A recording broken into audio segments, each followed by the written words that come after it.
नमस्कार दर्शक बंधु मु ज्योतिर्विद दीपक सेठाजी आपण मानक मोर भाग्यचक्र चैनल को स्वागत करुच्ची। एबे ए 2025 मसीहा वर्षटी कन्या राशि जात व्यक्ति मान किपरि फलाफल देव से संबंध में आलोचना कर आसत। कन्या राशि एबे षष्ठ भाव शनि रोचंती एवं मार्च 29 पर सप्तम को शनि गोचर भ्रमण आसवे। नवम स्थान में बृहस्पति अच्छा और मे 15 पर दशम स्थान को गति करेंगे। सेमती सप्तम स्थान राहु अच्छा और मे 15 पर षष्ठ को गति करेंगे। मुख्य जो दीर्घकालीन गोचर भ्रमण करता ग्रह तीन पोजिशन कहीदेली। तापर देखा आम एवं जो षष्ठ शनि रोच षष्ठ शनि रोच बहुत शुभफल प्राप्त करेंगे। अप्रत्याशित लाभ करेंगे। हठात जो आशा करते से आप लाभ पाइबे। प्रचेषा जहाँ प्रचेषा उद्यम करते से सफलता लाभ करेंगे। शत्रु मानकर पराजय हो यही रही। षष्ठ शनि जो रही मार्च 29 पर्यंत यही फलाफल नवम जो बृहस्पति रोचे आपंकर बृहस्पति नवम रहिले आपण दान पुण्य कार्य से सफलता लाभ करेंगे एवं बहुत तीर्थस्थान भ्रमण करेंगे। शुभ कार्य आप सफलता लाभ करेंगे।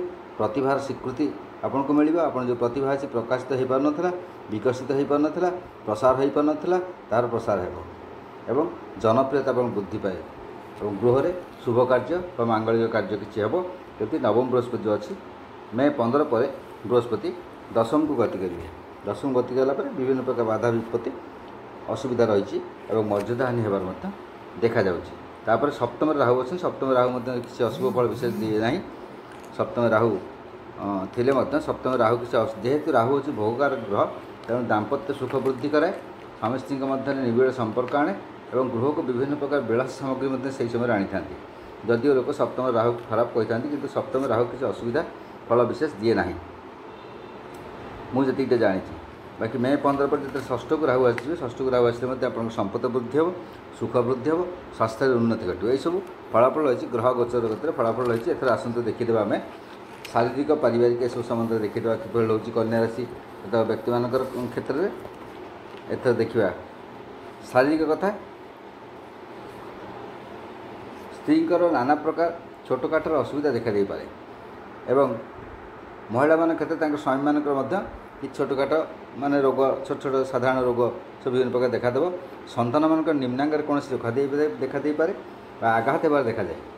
आघात किसी प्राप्त होबार सन्तान मान देखा जाए। जंडिस हाड़फुटी पित्तज्वर नालझाड़ा इत्यादि शारीरिक असुस्थता आपणकर जो मे 15 भितर देखादेव। मे 15 पर टी भल अच्छे।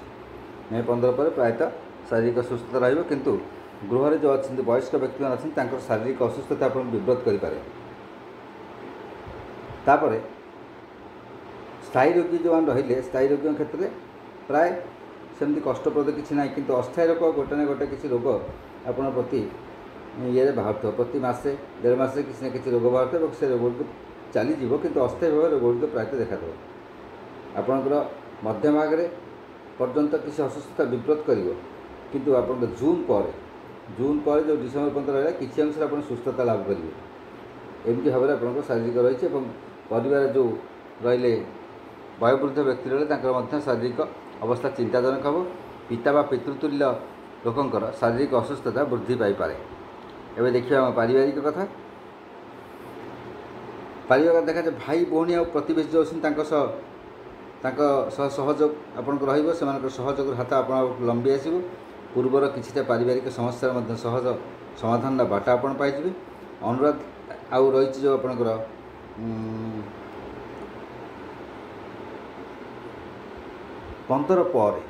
मे 15 तारीख पर आप प्रतिवेशी सहयोग पाइबे और नूतन बंधु किसी आप हम जो मैंने कि आपन को साहाय्य सहयोग करेंगे।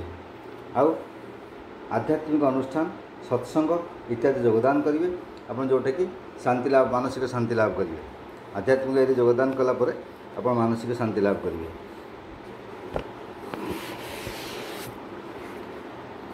विभिन्न तीर्थस्थान को भ्रमण करेंगे से आनंदित आप जेहेतु मे 15 मध्य आप बहुत किसी आध्यात्मिक कार्य करेंगे दान धर्म करेंगे जहाँफल आपंकर ख्याति वृद्धि हो एवं आपंकर शुभत्व वृद्धि हो बहुत आध्यात्मिक ज्ञान आपन वृद्धि हो ताद्वारा आप मानसिक शांति पाइपर।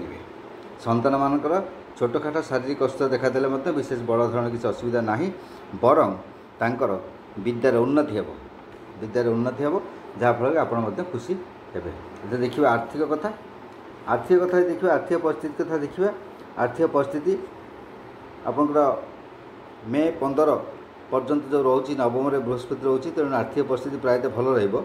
मे 15 पर हठात आपंकर टाण ऋण अवस्था आसपर एपरिक आप किसी धार उधार करें आवश्यक स्थले आपंक करजदाता मान चाप वृद्धि पाए जहाँफल कि आप असुविधा कर बड़ धरण लोन बैंक फैंक आदि नहीं पारती परिशोध करने पुरातन जो अच्छी ऋण परिशोध करने नूतन बड़ धरण आप ऋण करें एवं केतेक अजथा खर्च अनिवार्य कारणवशतः केतेक अजथा खर्च मत हठात हो मोटा आकर किसी खर्च हो जहाँकि आप बहुत बाधिव एवं किंतु मे 15 भितर किसी आपंकर भल इनकम हम एवं आपन जो आरडी फिक्स डिपोजिट सब अच्छी तादेह आपंकर इनकम बढ़ कि जून पर टू डिसेम्बर भितर बहुत खर्च आपको एपट सब खर्च हो हठात किसी बिना कारण आप हठात खर्च हो किसी सेमती कम पड़ बहुत मांगलिक कार्य पड़ जोटि आप देवाक बाध्य हे बंधुबांधव रक्षा करेंगे ना तेणु से आपन बेसी बहुत किसी पैसा खर्च हो जाए। देखिए पेशा व्यवसाय चाकरी कथा देखिए